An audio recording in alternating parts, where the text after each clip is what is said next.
Honda Civic has always been one of the best hatchbacks on the market. Historically, it's offered great driving dynamics, legendary reliability, and looks to die for. So coming up with a new version that is the ultimate representation of the Civic should be a no-brainer for Honda, right? Well, no, actually. You see, what Honda's delivered in this car, this 9th generation Civic, is a vehicle of two halves. Some of it I really like, but other bits I just can't stand. My biggest problem is the design. I mean, the old Civic was gorgeous. I would have done unspeakable things to that car in the privacy of my own garage, and they should have left it alone. But it seems like shareholders, ambitious design teams, and new EU regulations have all conspired to bring together a new design that is more aerodynamically efficient, but also less attractive. Now the Civic cuts through the air with all the efficiency of a fish, but from some angles, it also kind of looks like one.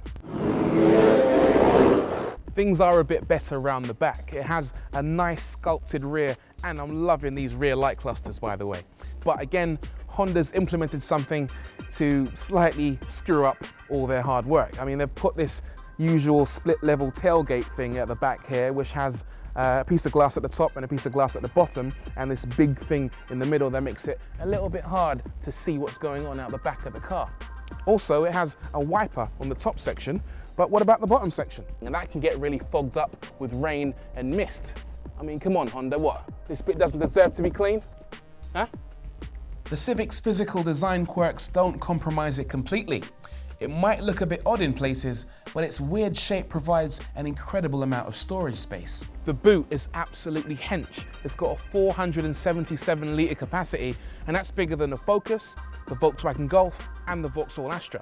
And even though it's massive, that doesn't impinge on the passenger cabin, because round here, I mean, the front is adjusted for me, I'm 5'11", and I can just squeeze right in, no problem whatsoever, with plenty of leg and headroom. If you're not into hauling passengers and you want to haul stuff, then the Civic's got a cool trick up its sleeve. Watch this. The rear seats fold up. Now that might not look too useful now, but it's great for carrying awkward loads like potted plants or anything tall that won't fit in the boot properly. Plus, the seats also fold down, and really easily too. And they go completely flat without having to adjust the headrests. That's beautiful. You can do your ironing on that. But there's a but, and in this case, the but lives up front. At first, everything else seems fine. You've got a really good driving position, the pedals are nicely well spaced, and the controls are beautiful. They're nice big buttons with easy to read lettering. And look at that, that's got to be one of the best hazard light indicator buttons I've ever seen. You're not going to mistake that for the aircon button. But unfortunately, it's like someone said, yeah, actually, Roger, that's a really perfect design. Have you thought about maybe putting something in to completely screw things up? And in this case, that idiotic thing is a split level instrument display. I mean, right down here, smack bang in the middle, you've got your rev counter, because everyone needs to know how many revs they're doing at all times in a Honda hatchback. Great. But on top of that, you've got the speedo mounted above the normal instrument binnacle. No problem, you think, until you realize that the steering wheel gets right in the way and you can't actually tell how fast you're going.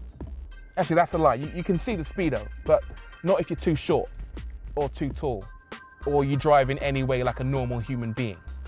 It's ridiculous.